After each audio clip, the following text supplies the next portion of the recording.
Good afternoon, good evening. कैसे हो बच्चों? सब ठीक है?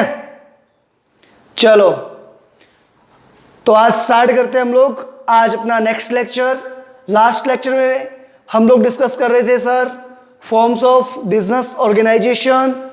फॉर्म्स ऑफ बिजनेस ऑर्गेनाइजेशन के अंदर हमने देखा था सोल प्रोप्राइटरशिप क्या होती है, उसकी कैरेक्टरिस्टिक्स क्या थी, सोल प्रोप्राइटरशिप के एडवांटेज क्या थे, डिसएडवांटेज क्या थे और किस टाइप के बिजनेस के लिए सुटेबल थी सोल प्रोप्राइटरशिप। ये सब हमने डिस्कस किया था। और उसके साथ साथ हमने डिस्कस किया था एचयूएफ क्या होती है, एचयूएफ का हेड कौन होता है, कौन मैनेज करता है डे टू डे रूटीन के अफेयर्स, प्रॉफिट किस किस में शेयर होता है, एडवांटेज क्या थे एचयूएफ के, डिसएडवांटेज क्या थे, कैरेक्टरिस्टिक्स क्या थी, एंड सुटेबल था वो हिंदू अनडिवाइडेड फैमिली के लिए, कौन सा लॉ उसको गवर्न करता है, दिस एंड दैट। ये सारी चीजें हमने लास्ट लेक्चर में डिस्कस की थी। चलो बेटा हम लोग without wasting of over time हम लोग आगे बढ़ते हैं, बात करते हैं हमारे नेक्स्ट टॉपिक की। फॉर्म्स ऑफ बिजनेस ऑर्गेनाइजेशन में आपका नेक्स्ट आता है पार्टनरशिप। पार्टनरशिप क्या होती है? एन एसोसिएशन ऑफ टू और मोर पर्संस। क्या होगा इसमें? दो या दो से ज्यादा लोग होंगे, अप टू 50, मैक्सिमम कितने? 50। वो एग्री टू शेयर, वो क्या करते हैं? एग्री करते हैं टू शेयर प्रॉफिट्स और loss of A business.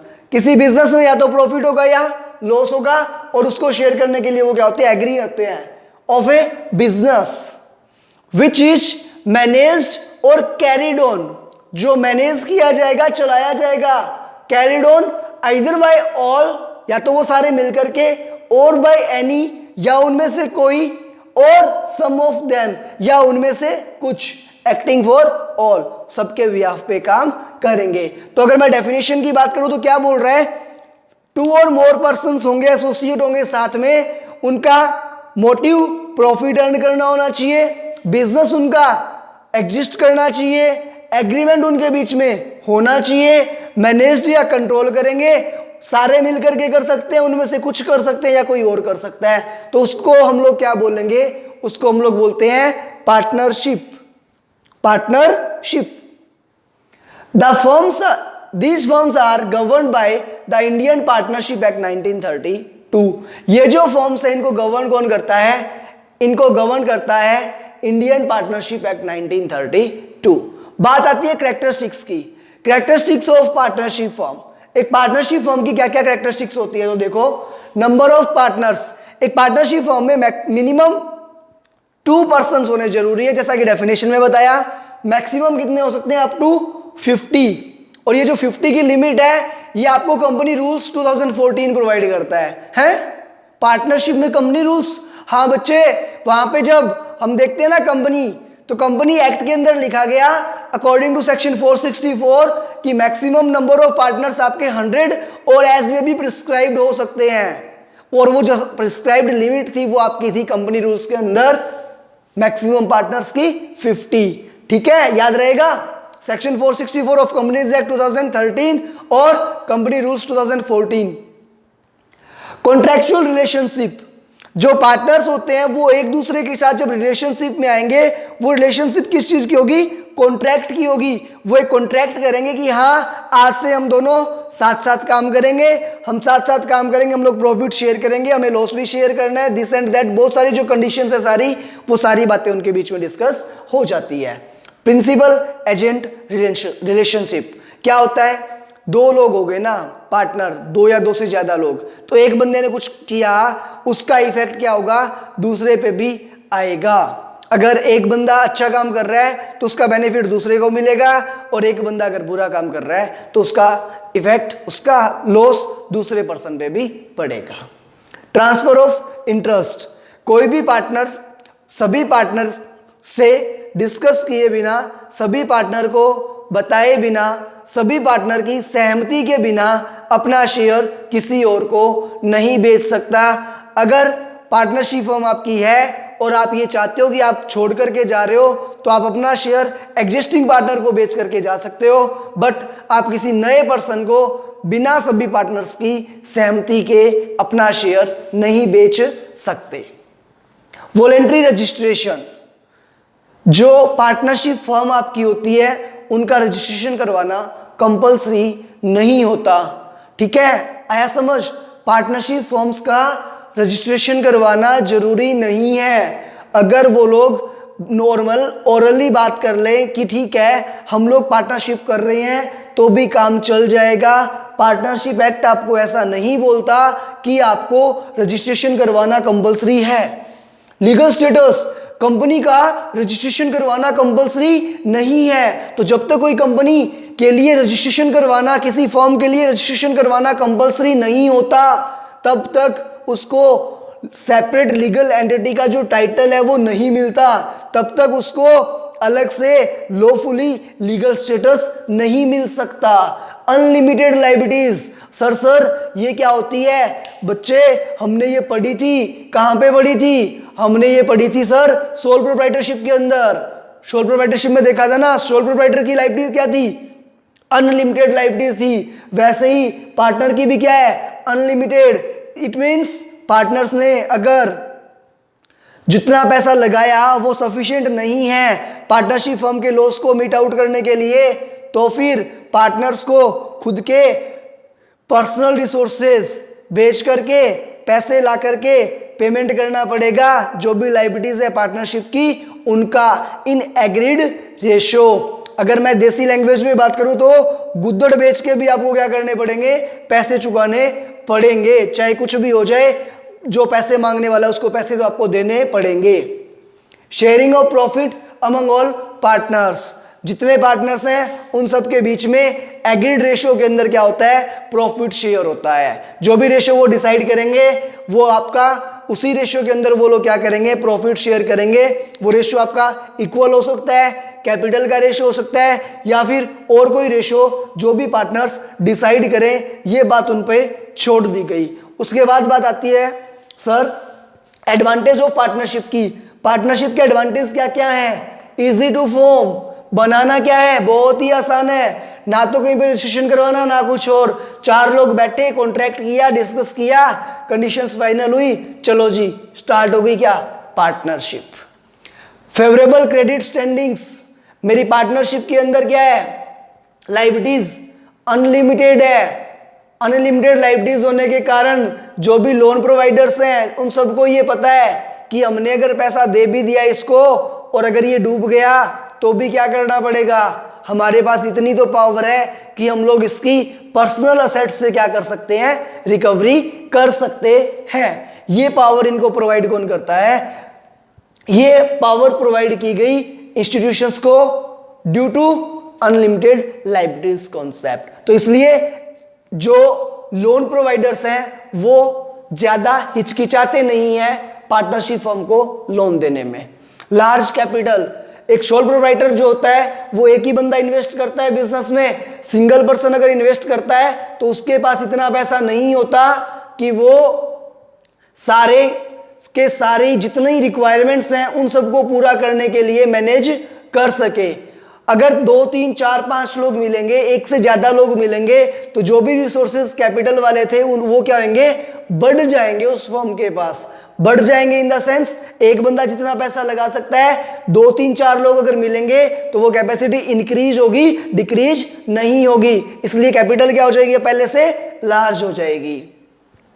Greater management ability, क्या होगा? एक से ज्यादा पार्टनर है ना, तो अब एक पार्टनर को कहीं बाहर जाना पड़ गया तो दूसरा पार्टनर क्या कर सकता है? पीछे से चीजों को मैनेज कर सकता है।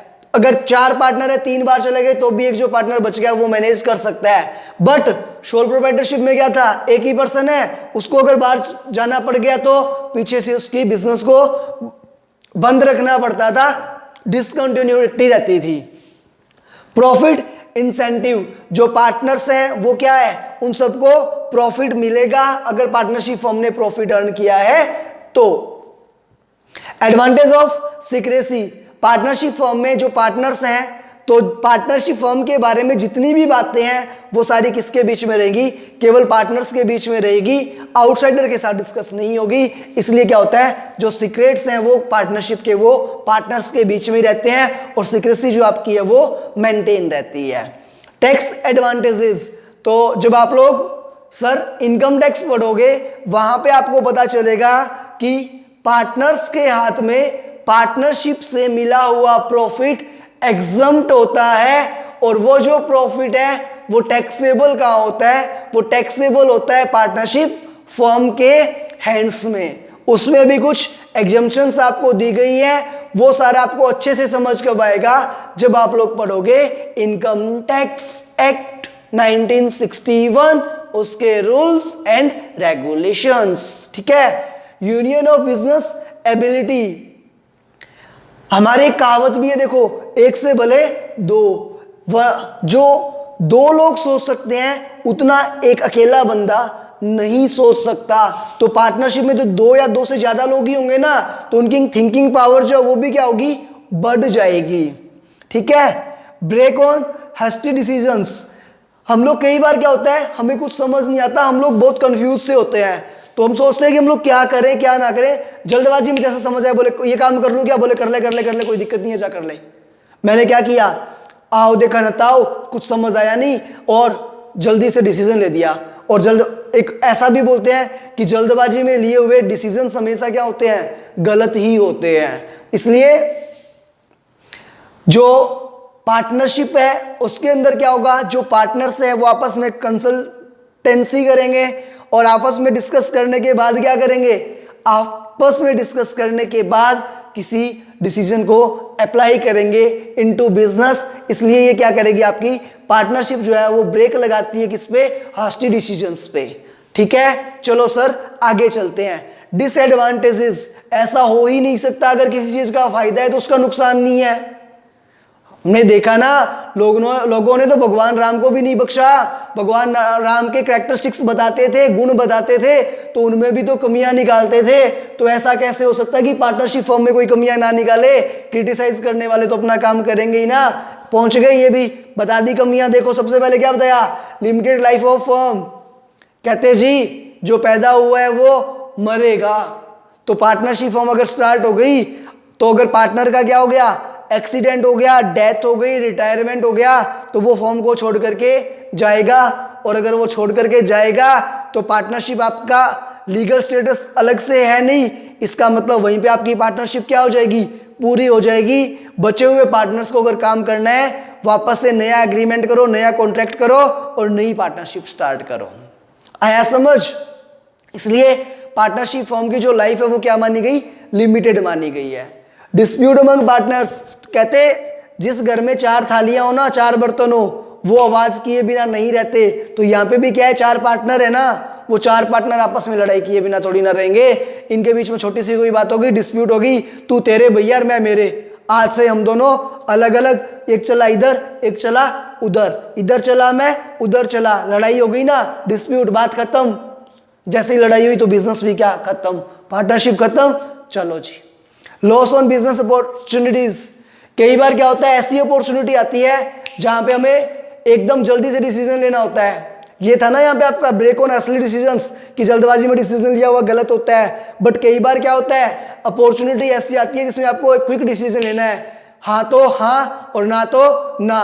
हम लोग सोच के बताएंगे बताएंगे बताएंगे, 3 पार्टनर है, तीनों बैठ करके सोचेंगे, फिर देखेंगे, बात करेंगे, इतने में तो अगला चला गया और कहीं और से जो उसको करना था वो डील उसने किसी दूसरे के साथ कर ली। तो आपके पास जो आई हुई अपॉर्चुनिटीज है वो निकल जाती है। इम्प्लाइड अथॉरिटी, इम्प्लाइड अथॉरिटी देखो, हम तो डूबेंगे सनम, तुमको भी ले डूबेंगे। वैसे ही क्या है, हम तो डूबेंगे पार्टनर, तुमको भी ले डूबेंगे। कैसे? एक पार्टनर ने अगर कोई गलत काम कर दिया, कोई गलत डिसीजन ले लिया आपके बिजनेस के अंदर, तो उसका इफेक्ट क्या होगा? सभी पार्टनर्स पे आएगा। डिवाइडेड कंट्रोल, हर एक पार्टनर को इक्वल राइट्स होते हैं, तो जो कंट्रोल है वो भी क्या रहेगा? सभी पार्टनर्स के अंदर डिवाइड हो जाएगा। इसका इफेक्ट क्या पड़ेगा? हमें कोई काम करना है, जैसे मान लो मैं किन्हीं 2 और लोगों के साथ एसोसिएट हूं, मुझे कोई काम करना है, तो मैं क्या सोचूंगा, ये काम ए ने कर दिया होगा या ये काम बी ने कर दिया होगा। ए क्या सोच रहा होगा, ये काम या तो अनूप ने कर दिया होगा या ये काम बी ने कर दिया होगा। ऐसे सी क्या सोच रहा होगा, ये काम या तो अनूप ने कर दिया होगा या फिर ये काम ए ने कर दिया होगा। डिपेंडेंसी बढ़ जाती है, उसको हम लोग बोलते हैं डिवाइडेड कंट्रोल के कारण क्या होगा, जो प्रॉपर आउटपुट्स आने चाहिए वो हम लोग निकाल करके नहीं ला पाते। Lack of public confidence, because partnership firm जो आपकी है वो लॉफुली एग्जिस्ट नहीं करती, इसलिए पार्टनरशिप फर्म की कमी ये होती है कि वो पब्लिक का जो विश्वास है वो प्रॉपर नहीं जीत पाती। Unlimited liability of partners, partners की लाइबिलिटीज क्या है? अनलिमिटेड है, इसलिए पार्टनर्स भी ये सोचते हैं कि इतना बड़ा बिजनेस करें, इस लेवल पे काम करें, और कल को पता चला भाई साहब बिजनेस सक्सेस नहीं हुआ तो हम तो क्या है, रोड पे ही आ जाएंगे। इसलिए पार्टनर्स क्या चाहते हैं, वो ज़्यादा इंटरेस्ट नहीं लेते पार्टनरशिप में। ठीक है, जल्दी से ये पूरा डायग्राम नोट कर लो, फिर उसके बाद हम लोग आगे डिस्कस करते हैं। बच्चों आगे चले, हाँ जी सर करवाओ आगे। तो हमने डिस्कस किया पार्टनरशिप, अब हम लोग डिस्कस करते हैं आगे कंपनी। कंपनी क्या होती है? देखो companies act 2013 define a company as an, जो कंपनीज एक्ट 2013 है वो डिफाइन क्या कर रहा है कंपनी को? An artificial person. कंपनी क्या है? नेचुरल पर्सन नहीं है, ह्यूमन बीइंग नहीं है, क्या है? एक आर्टिफिशियल पर्सन है, क्रिएटेड बाय लॉ। जो कौन बनाता है? जिसको लॉ बनाता है। हैविंग सेपरेट एंटिटी, जो अलग से आपकी रजिस्टर्ड होगी, विद परपीचुअल सक्सेशन। परपीचुअल सक्सेशन का मीनिंग क्या है? जो एक बार एग्जिस्टेंस में आ गई तो कंटिन्यूसली एग्जिस्ट करती रहेगी, जिसको बंद अगर करना है तो आपको लॉफुली बंद करना पड़ेगा। एंड ए कॉमन सील, तो कंपनी क्या एक आर्टिफिशियल पर्सन है जो लॉ बनाता है, जिसका परपीचुअल सक्सेशन होता है और उसकी एक कॉमन सील होती है, एक ठप्पा होता है जिसके नाम से वो काम करती है। As per companies act 2013 a company is formed and registered under the companies act. कह रहा है एक कंपनी वो है जो या तो कंपनीज एक्ट 2013 में रजिस्टर्ड है और an existing company registered under any other act, या फिर कंपनी एक्ट 2013 से पहले कोई आपका एक्ट आया था उसके अंदर वो क्या है? रजिस्टर्ड है। हम सारा डिस्कशन किसके रिगार्डिंग कर रहे हैं? कंपनी के रिगार्डिंग।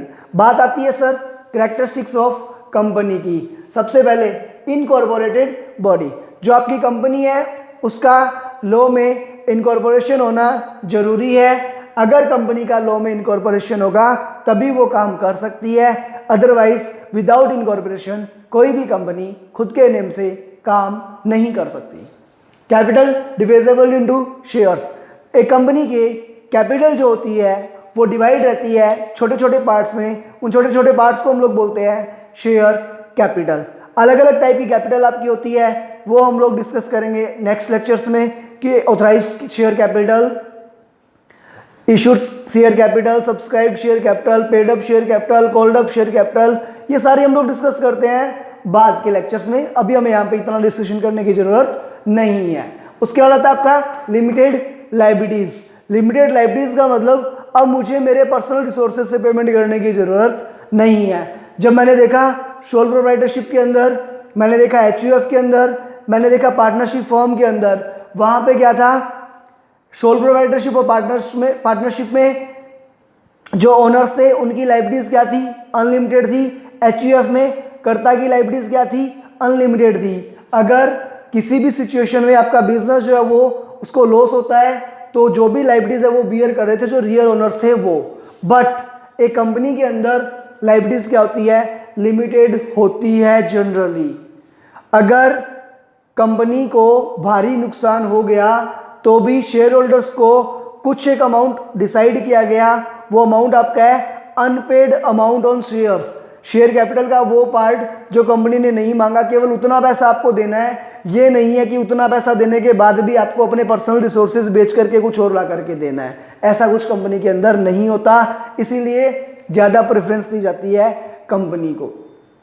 रिप्रेजेंटेटिव मैनेजमेंट, कंपनी का जो मैनेजमेंट है वो कौन करता है?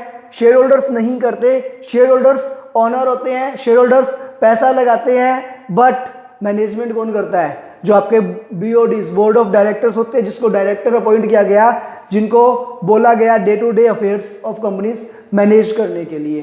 कॉमन सील, कंपनी के कॉमन सील होगी। कंपनी जिस नेम से काम कर रही है उस नाम से एक आपको स्टैंप, एक सील बनानी पड़ेगी और कुछ लोगों को ये अथॉरिटी दी जाएगी कि वो कंपनी की सील को यूज कर सकते हैं। जहाँ पे भी वो स्टैंप लगी है इट मीन्स वो काम कंपनी ने किया है।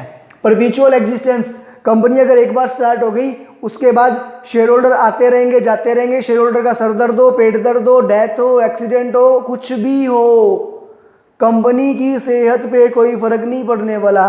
कभी आपने सुना रिलायंस कंपनी को जुकाम हो गया? नहीं हुआ। कितने भी शेयर होल्डर आ जाए, कितने भी शेयर होल्डर चले जाएं, कोई फर्क नहीं पड़ने वाला। रिलायंस का चाहे जैकमा के साथ डील हो या ना हो, कोई फर्क नहीं पड़ा। कंपनी वैसी ही है, शेयर्स की वैल्यू कम ज़्यादा हो सकती है बट कंपनी जैसी थी एज इट इज़ वैसी एग्जिस्ट करती है, आपकी रहेगी। ट्रांसफरेबिलिटी ऑफ शेयर्स, आपके पास शेयर्स हैं, आप दिन में 10 बार बेचो, 1 बार बेचो, 6 महीने में बेचो, साल भर में बेचो, ना बेचो, खुद होल्ड करके पकड़ के बैठ जाओ, आपकी मर्जी है। तो आप जैसे चाहो वैसे आप शेयर्स ट्रांसफर कर सकते हो, जब चाहो अपना शेयर क्या कर सकते हो, किसी और को आप बेच सकते हो। तो ओनरशिप केवल होल्ड करके रहने वाली बात नहीं है, आपकी चॉइस पे डिपेंड करता है, आप शेयर्स जब मर्जी ट्रांसफर कर सकते हो।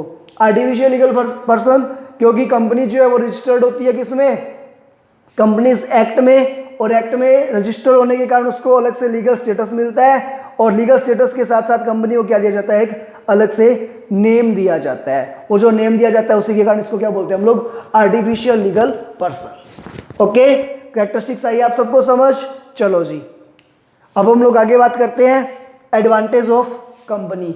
एक कंपनी की एडवांटेज क्या है, ग्रेटर परमानेंसी। कंपनी अगर एक बार स्टार्ट हो गई उसके बाद जल्दी से बंद होने वाली नहीं है, जल्दी से कोई भी उस कंपनी को बंद नहीं करेगा। तो कंपनी का जो बिजनेस है वो क्या है, रेगुलर चलेगा ना, इसलिए क्या है, greater permanency. Limited liabilities, shareholders केवल और केवल to the extent of unpaid amount on their share capital तक ही लायबल हैं, उससे ज़्यादा लायबल नहीं है। तो ये अच्छी बात हुई ना। तो ये भी एक एडवांटेज है कि हमें हमारे पर्सनल रिसोर्सेज के साथ रिस्क नहीं लेते हम लोग, केवल हम लोग उतने पैसे से रिस्क लेते हैं जितना अनपेड रहता है, या जितना पैसा मैंने इन्वेस्ट किया उतनी ही मेरी मैक्सिमम रिस्क रहती है। इजी टू ट्रांसफर ओनरशिप, कुछ नहीं करना, शेयर्स बेचो और निकल लो बस। दूसरे ने शेयर ले लिए, अब ओनर वो बन गया, वो शेयर किसी और को बेच देगा, नया ओनर वो बन जाएगा, वो अपना शेयर किसी और को बेच देगा तो नया ओनर और बन जाएगा। मतलब इट मीन्स जैसे ही आप अपने शेयर्स बेचे आपकी ओनरशिप क्या हो गई, ट्रांसफर हो गई, बस इतना सही होता है। अट्रैक्शन ऑफ ह्यूज कैपिटल, अरे जना जना पैसा लगाए बैठा होता है कंपनी में, जो चाहे जो मर्जी इन्वेस्ट कर लो। तो जिनके पास भी पैसे पड़े हैं वो सारे इसमें इन्वेस्ट कर सकते हैं ना। तो इतने सारे लोग इन्वेस्ट करेंगे तो कैपिटल क्या होगी, अपने आप यूज हो जाएगी ना। इसीलिए attraction of huge capital, company के अंदर पैसा, अगर कंपनी आपकी अच्छी है तो पैसा बोरो करना कोई बहुत ज़्यादा मुश्किल नहीं है। रिकॉग्नाइज्ड लीगल एंटिटी, एक कंपनी लॉफुली रजिस्टर्ड होती है, इसलिए कंपनी को रिकॉग्निशन मिलता है, खुद का एक अलग से नाम मिलता है और खुद से एक अलग लीगल एंटिटी उसको माना जाता है। हायर प्रॉफिट्स, क्योंकि ये कंपनी के अंदर क्या है, बहुत सारा पैसा लगा हुआ है, तो कंपनी क्या कर रही होगी, इन दोनों पॉइंट्स को हम लोग साथ में समझते हैं, benefits of large scale production और हायर प्रॉफिट्स। एक कंपनी क्या कर रही है, बड़े लेवल पे काम कर रही है। बड़े लेवल पे अगर काम करेगी तो कंपनी की फिक्स कॉस्ट जनरली क्या रहती है, सेम रहती है, और वेरिएबल कॉस्ट क्या होगी, वेरिएबल कॉस्ट तो पर यूनिट जितनी लगनी है वही लगनी है, बट फिक्स कॉस्ट अगर आप ज़्यादा ही बड़े लेवल पे काम करोगे, फिक्स कॉस्ट पर यूनिट क्या हो जाएगी आपकी, कम रहेगी। जैसे मान लो मैं क्या कर रहा हूँ, 10,000 यूनिट बना रहा हूँ और मेरा जो किराया है वो लग रहा है 20,000 रुपये, तो एक यूनिट पे कितना खर्चा डिवाइड हो रहा है, 2 रुपीज़। वही मैं 10,000 की जगह अगर मैं 40,000 यूनिट बना रहा हूँ, ये क्या है मेरी यूनिट्स, और ये क्या है मेरा रेंट। रेंट तो फिक्स ही रहेगा ना 20,000 रुपये, तो यहाँ पे पर यूनिट कितना पड़ेगा, फिर ये मेरा पर यूनिट पड़ेगा जी 50 पैसा। आया समझ। तो कह रहा है अगर हम लोग लार्ज स्केल पे जाएंगे, ये स्केल क्या है मेरा, लार्ज हो गया ना इसके कंपेरिजन में, तो क्या हुआ, जो कॉस्ट आपकी वो क्या हो गई, कम हो गई। तो कॉस्ट कम होने से क्या होएगा, प्रॉफिट क्या होंगे, हाई होंगे। आया समझ। ये दोनों पॉइंट डिस्कस हो गए। बोल्ड मैनेजमेंट, जनरली क्या होता है, जो हमारा मैनेजमेंट है उसको, वो हम लोग किसको देते हैं, कंपनी का मैनेजमेंट एक्सपर्ट पर्सन्स को देते हैं। अच्छे अच्छे लोग जिनको अच्छा नॉलेज है मैनेजमेंट का, उनसे हम लोग क्या करवाते हैं, हमारी कंपनी का मैनेजमेंट करवाते हैं। तो इसलिए हमें काफ़ी अच्छी क्वालिटी का मैनेजमेंट हमारी कंपनी को मिलता है।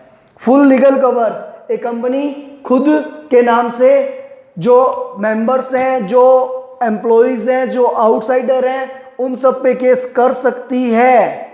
इसलिए एक कंपनी को एक ह्यूमन बीइंग के जैसे रिकॉग्निशन दिया गया है in the eyes of law, but natural तो नहीं है कैसा, आर्टिफिशियल।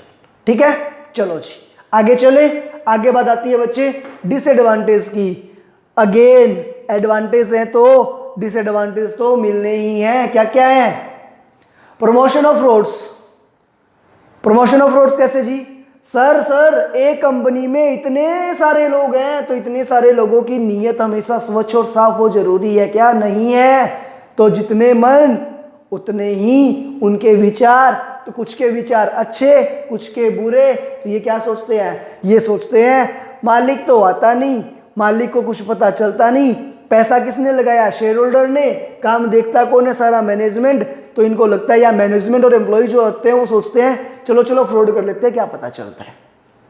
Stock exchange speculation. एक कंपनी के शेयर्स जो होते हैं वो रजिस्टर्ड होते हैं स्टॉक एक्सचेंज में।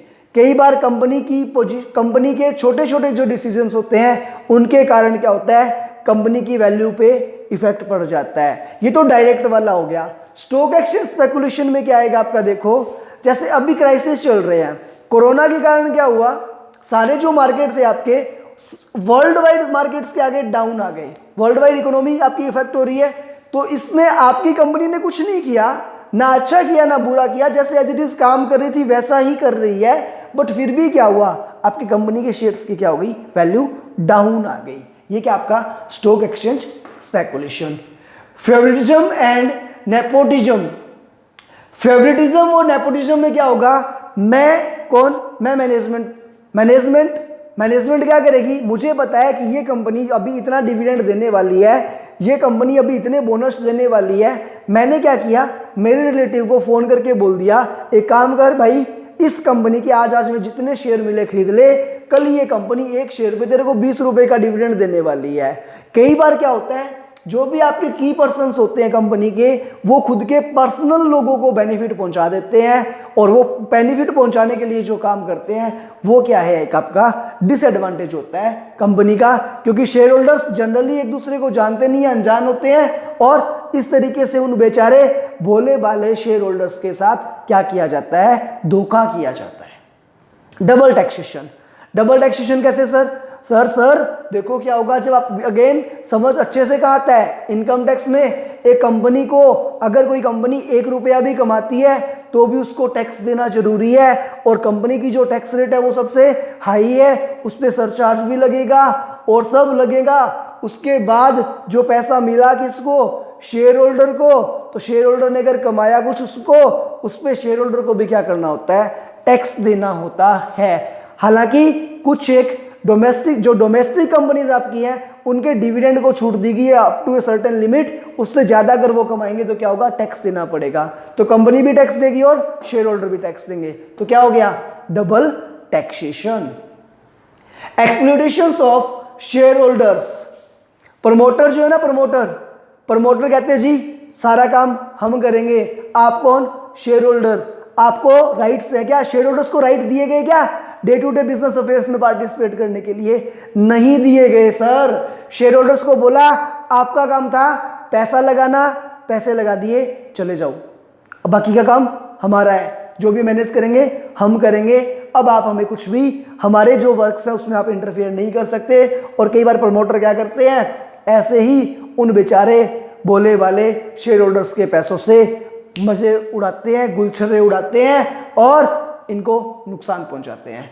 Separation of ownership from control.